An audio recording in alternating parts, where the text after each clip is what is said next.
Hey peeps, it's Tripl-L, and today I'm here to talk to you about One Piece, chapter 829. We're doing this top moment style because there were enough moments here to justify doing it this way. And peeps, let me just tell you, I think overall this is a very funny chapter. A lot of the first moments I really liked were kind of comedy-based moments, but as we get into the chapter, we get more characterization on Big Mom, and I thoroughly enjoyed that. So, we're going to do this, we're going to go through the moments, then I'm going to give my final thoughts, I'm going to talk about how much progression we got, and I'm going to possibly speculate about the future. I have nothing to speculate though, so let's see what I come up with.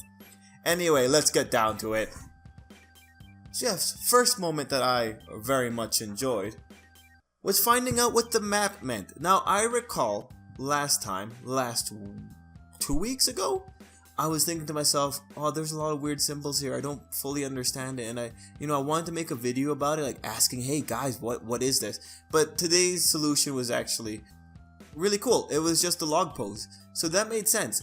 I should have known. I should have thought, hey, Nami has that thing that looks exactly like the little drawing on the map, and yeah, it was a nice little moment to see that it was actually that. The next moment I really enjoyed was Luffy lighting the steering wheel on fire. Is that what you call a ship's wheel? Anyway, him lighting it on fire, and I just wanted to point it out, like, Luffy has some very, very weird interactions when it comes to fire. We had Luffy running so fast that he lit the ground ablaze in Punk Hazard, and now we have Luffy lighting the wheel on fire. How does that work? I'm pretty sure Frankie would have put like anti-friction measures into that wheel, or he would have made it so that the wheel has a limited speed, so the friction can't light on fire. And seeing Luffy somehow pull it off, hopefully it's just for the comedy, but how would Frankie feel about that? Like, that's what I'm wondering. Very odd, very odd. The next moment I really enjoyed, it's another comedy moment, was Nami threatening Luffy about going back into the kitchen. Look, that whole interaction is funny. It's funny that Luffy still thinks he can do it, and it's funny that Nami has to go so far to stop him.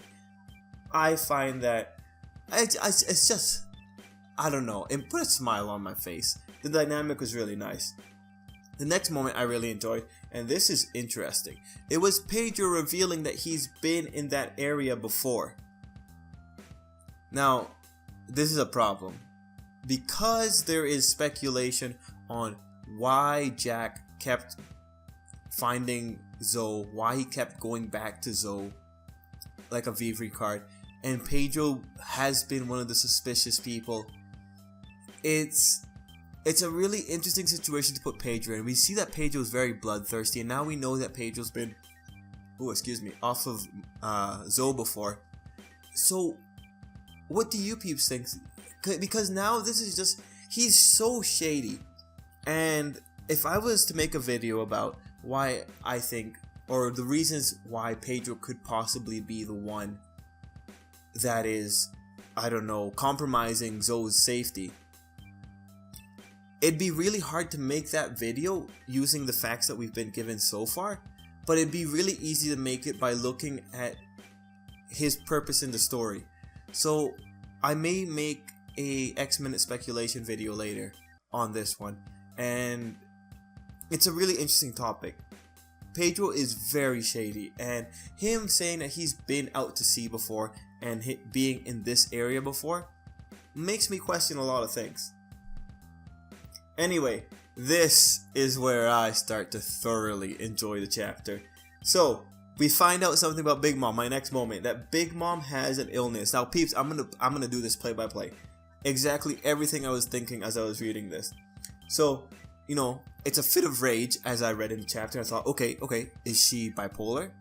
Because, yeah, I can see that. And then they further clarify that she wants to eat something, cream puffs. And then I'm just thinking, okay, she's just hangry. That's all that's going on. But they call it an eating disorder. Okay, yeah, I guess that could be an eating disorder. She's pretty hangry, but we'll see, right? And then it was funny seeing how destroyed was the Wonderland. Like the little tree that was just having a nice time just broken. Her throwing a sun into a building. Man, it was just hilarious. Oh man. Those were excellent panels. And then the other moment, did you see the panel where Big Mom looks like King Kong? Oh man, that was so funny and so well drawn. That was hilarious. I just looked at that panel for a while like, wow, she looks like a monster. Who would ever do anything with her? What if she ate them after, she was done with them? Like after they fertilized her? Like, oh man, what if she got hangry again and this sucked? And because we saw it later on, being family doesn't disqualify you from the hangry rage. So the next moment let me give you a bit of a preface. See, at this point when she was destroying the town, I really thought, Oda should make things dark by having Big Mom have a history of eating her kids. Because, at that point you could say intervention. Because if her disorder is hurting people around her, this is where we should have an intervention. And where we should really try to get to Big Mom. And if she had a history of eating her kids, like what if her family used to be 100 kids and she just ate them all in it? That'd be really dark, but I'd be game for that. And then the moment that I enjoyed, the moment when Muscat, I think that's how you pronounce it, but I'm not sure, shows up. And he seems cool, but at that point, when I was thinking like, okay, I kind of want her to have this history, I was waiting. And when I saw him show up, I was like, okay, this might be it. I'm pretty happy. And then when Big Mom says life for treat, at that point I'm thinking, yes, Big Mom, do it. You wanna. Let me see you rip your family apart. Let me see your problems destroy your family. I'm going to enjoy this. And at that point I'm thinking, wait, is that a bit too sadistic? I mean, I'm getting really riled up here for a fictional character about to eat her family, but I'm like, yes, show me the darkness. I know you're a bad lady. Show me that darkness. But then we actually get something really interesting. She didn't really eat him, but she did something very interesting, and this is her power for sure. Big Mom can take away lifespans, and when she does it to her son, brutal. Intervention needs to happen. But anyway, so Big Mom can manipulate lifespans. That's interesting, and I want to say manipulate lifespans because we saw her take away the 40 years that her son had left. She just took them away like it was nothing. But it seems that there needed to be a trigger, and it was when her son ran away from her. That seemed to be what triggered, because we got that information from the background characters. Very interesting. But anyway, lifespan. So here's what I think is happening. Big Mom can manipulate lifespan, so she takes away all this life energy from the target, and then I think she can implant it into another object. So that's why she has her Wonderland. By giving life to objects, it looks like she's able to give them consciousness as well, or the consciousness that's associated to the lifespan. And that's really interesting. That's the only way I could see to link the lifespan manipulation to the Wonderland of animate objects, right? That's the only thing that really makes sense to me. You give up the lifespan and you put it into something else, and it just makes it animate. Unless she has another devil fruit user that makes the Wonderland. I really don't know. But it was very interesting to see her lifespan ability. And it establishes another connection to Bonnie, because Bonnie is a person who revolves around manipulating age. So here you have Big Mom, who takes away lifespans in terms of years. And here you have Bonnie, who oscillates her age and other people's age while not really affecting their lifespan. It's a really neat touch, and if Bonnie is related to Big Mom, I think, props to Oda. But okay, and then here's the last part of the chapter where we kind of change gears and we see that Jinbei makes his appearance. He comes on the scene. Jinbei is here, and he offers up some sentient cream puffs without even batting an eye. Now this is important because at the beginning of the chapter we had the mention where some cream puff tourists were in town. I thought that the cream puffs were like some kind of island. I thought they were people. So that didn't make sense to me, but then seeing Jinbei bringing those cream puffs and seeing how he had no problem throwing them at Big Mom's face, I just thought, oh, how excellent. You were giving her sentient or sentient cream puffs. And let's just keep in mind, Big Mom was raging because she wanted this.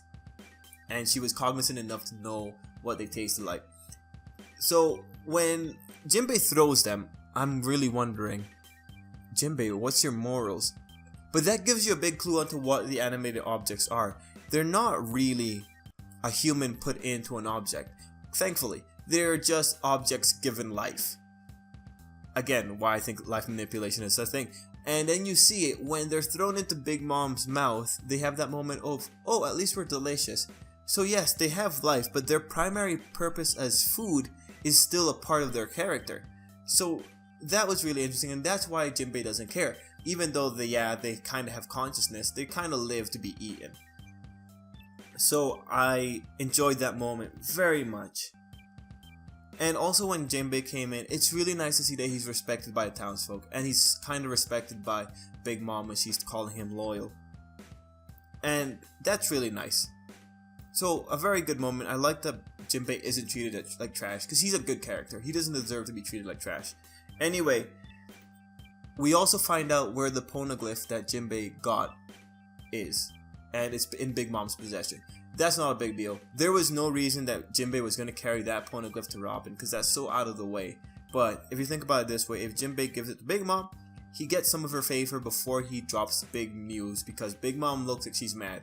And I had to wonder at the end if she knew that Jinbei was going to betray her because of her information gathering ability. However, it takes form. And so with Jinbei now kind of in a bit of danger, I'm worried. I'm worried to see where this is going to go for Jinbei. I hope he'll be okay. I hope he survives. He probably will. Like, come on. It's One Piece. Yeah, he probably will be okay. He's strong enough that he can put up a fight and be like just really badly damaged.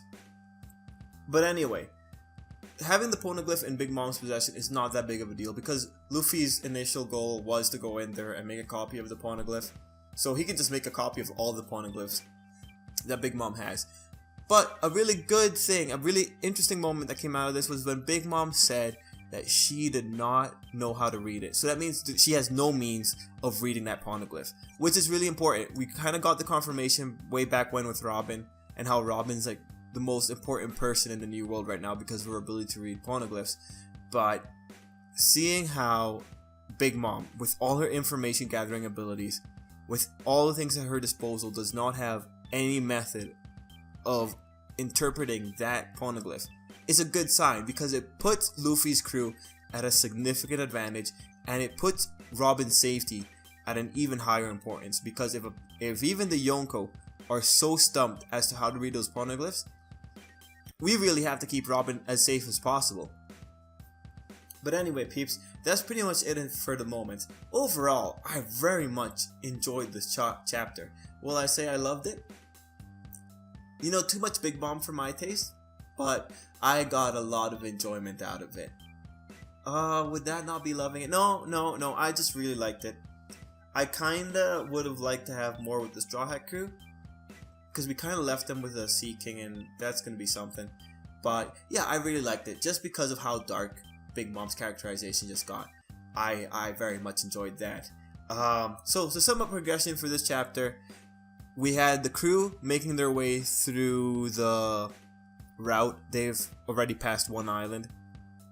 We had the introduction to Big Mom's Hangry fits, which is pretty good, so that's 2 so far. We found out that she has no problem killing her own kids. Yes.